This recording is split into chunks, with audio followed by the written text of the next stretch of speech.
Pairs साबण काय काय करतो. एका अंघोळीत बाईला देखणं करून नवऱ्याला तिच्यावर जबराट प्यार करायला लावतो. ऑफिसमधून कितीही दमून आलेला असो, पिअर्सने आंघोळ केली ना तिने आवळलीच पाहिजे तिला. संतूर साबण काय करतो. कौन से कॉलेज में पढ़ती हो. उत्तर यायच्या आत आरोळी. मम्मी, मेरी त्वचा से मेरी उम्र का पता ही नहीं चलता. सैफ लगेच चुतिया बनतो. आरतीच्या बायलीला काय उमर. ह्या असल्या फालतू असनेबल जाहिरातींनी आमच्या काही बायका होत्यात वेड्या आणि माजतात गोंधळ.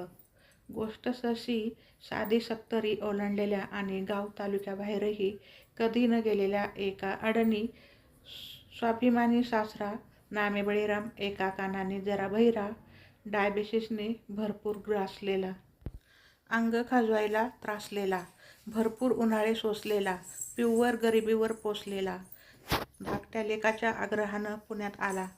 ते त्याच्या लो क्वालिफाईड सुनेला फारच रुचलं नाही. पण जेव्हा जेव्हा त्याच्याप्रती तिचा तिटकारा जागा होई, तेव्हा तेव्हा तो क्वालिफाईड नवरीचा हाय क्वालिफाईड नवरा म्हाताऱ्याच्या विकलेल्या 5 एकराची आणि लागलेल्या नोकरीची सांगड तिला याद करून देई आणि तिच्या घशाला थंड करी. त्या दिवशी त्याच्या एरियात एक म्हातारी गचकली. भरपूर म्हातारी होऊन गचकली असल्याने दुःख म्हणावं तसं लोट परिसरात उठला नाही. म्हातारीच्या 4 नाती आणि त्यांची लेकरं सोडली तर रडण्याचा ठार दुष्काळच. खुद्द म्हातारीचा लेक एखादं मंगलकार्य योजल्यासारखा पायाला भिंगरी लावून फिरत होता. झाली तिची मयत. मयतीवरून लोक आले आणि गप्पा हाणीत बसले. शहरातली मयत पहिल्यांदाच पाहिलेला बळीराम हरकून गेलेला. 5 वर्षापूर्वीच शहरवासी झालेल्या रंगआबाला म्हटला, बायली काय माती करत्यात र पुण्यात. ह्या काचाची गाडी, ही जत्रा, म्हाड्याचा जीव, गुदमरलं हितकी फुलं, अंगावर शाल, घामाघाम अत्तर, मेणबत्त्या, उदबत्त्या, वंदना, लईच इंतेजाम करत्यात लका. बायली म्हड खुशच होतं. अस्सल उग हसल्यावानी दिसतं काय र आबा. म्हटला बळीराम, तू मेलास की असाच इंतेजाम कराया लावू. खो खो खो हसत बळीराम म्हटला, हो गड्या, मुलकात फिरावं अन मरण पुण्यात यावं. रंगआबा म्हटला, मग ह्या ऑपरेशनात जगू नको गड्या. अर आपल्या सौदीन असतं काय आबा. दोघेही खो खो हसले. हाय क्वालिफाईड मुलाने जवळ येऊन बापाला सांगितलं, तात्या आंघोळ करा. होय म्हणून बळीराम आंघोळीला गेला. आंघोळ करून पान तंबाखू खायला ओल्ड कंपनीत आला. उद्या त्याला दवाखान्यात जायचं होतं. गावाकडं हरण्याचं ऑपरेशन की काय सांगितलेलं. अवघड जागा सुजलेला तरी हा मिडकन सोसत थिरच राहायचा. कंपनी म्हणायची, खरं सुजली का जागा. ह्यो म्हणायचा, दाऊ का धोतर फेडून पिकल्याला घड. ख्या ख्या ख्या खू खू खू व्हायचं. त्या दिवशी निजानीज झाली. म्हातारा सासरा सवयीने पहाटच उठला.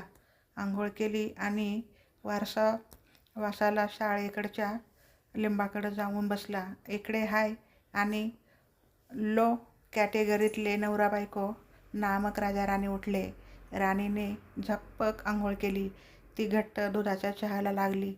मयतीमुळे बुडालेले कार्यक्रम आता बघावे असं मनात योजू लागली. न्हाणीतून राजाचा आवाज आला, अगं साबण नाही की संपला वाटतं. वापरू का तुझा. नको नको थांबा, मी आणायला पाठवते कुणाला तरी. नवा. दारावरून चाललेल्या मनीषाला हाक मारून तिने, मनीषा एवढा एक लक्ष साबण आण गं म्हणून साबणाची सोय केली. नवरदेव लक्ष्मी वाट बघत टॉवेलवर टीव्ही पाहत बसले. लक्ष आला. आंघोळ झाली. राजाराणी चहा पेले आणि बळीराम म्हातारं दारात धडकलं. मामा पटकन आंघोळ करून चहा घ्या. मी आंघोळ केली. तुमचं धोतर नाही तिथे. टाकलं माझं मीच पिळून. आणि साबण तर नव्हता. मग होता की तिथे निळा तुकडा. झरझर झरझर नक्ष बदलले. या म्हाताऱ्याने वापरलेल्या साबणाने मी आंघोळ केली. माझा पियर्स याने वापरला. राणी प्रचंड अस्वस्थ झाली. राजाकडे खाऊ का गिळू असं पाहू लागली. राजा शरमून म्हटला, तुझ्या पप्पांनी आंघोळ केली असती तर? राणी म्हटली, तोंड बंद ठेवायचं हं, हे इथे नकोय मला. गरगर गरगर सूत्रे फिरली. राणीने बरोबर चावी मारली. अंगाला हात लावून देणे नाही. 4 दिवस राजा तळमळला. मदन खवळला. राजाने सुट्टी काढली. धोतरजोडी घेऊन आला. अंड्याची चटणी करायला सांगितली. म्हाताऱ्यासोबत आलेल्या फडक्यातच बांधली. लगबग लगबग चालू झाली. बळीराम म्हातारं झी टॉकीजवरचा सांगते ऐका बघण्यात गुंतलेलं. तात्या चला, 11ची एसटी आहे. तिथला डॉक्टर रजेवर गेलाय. सोलापुरातल्या अश्विनीला दाऊ. इथं दुसरा कुठला नाही का? नाही चला. सुनबाई म्हटल्या, काळजी करू नका, इथून पैसे पाठवून देऊ. म्हातारं म्हटलं, पैसे नको माय तुझे, नीट राहा. दोघं बी वादविवाद करू नका. स्टँडवर आल्यावर म्हाताऱ्याने लेकाला विचारलं, बंडा, कार घालवायलास मला? सूर्याखा भांडली का काय कशावरनं? नाही तात्या. मग कार कोण हाय आत्ता गावात माझं? तिघी लेकी लांब दिल्यात. तुझी माय मेली. तिथला लेक पेण्यात बुडालाय. काय सांभाळायची तिथली सून? राजाच्या डोळ्यात पाणी आलं, पण तो भडवा झाल्यानं गपकन जिरलं. 500च्या 4 नोटा म्हाताऱ्याच्या हातात दिल्या. पाया नाही पडला तरी म्हाताऱ्याचा आशीर्वाद खरखरीत हात त्याच्या पाठीवर थरथरला. एसटीत बसला. थांबून राहिलेल्या लेकाला म्हटला, जा तू, हालल की आता गाडी झटक्यात. गोपाळला फोन करायला लावतो, पोचलो की. वादविवाद करू नको बघ. बुंग एसटी गावात. काय तात्या, केला का लेकानं इलाज? या कौतुकी सवालाला कंटाळात.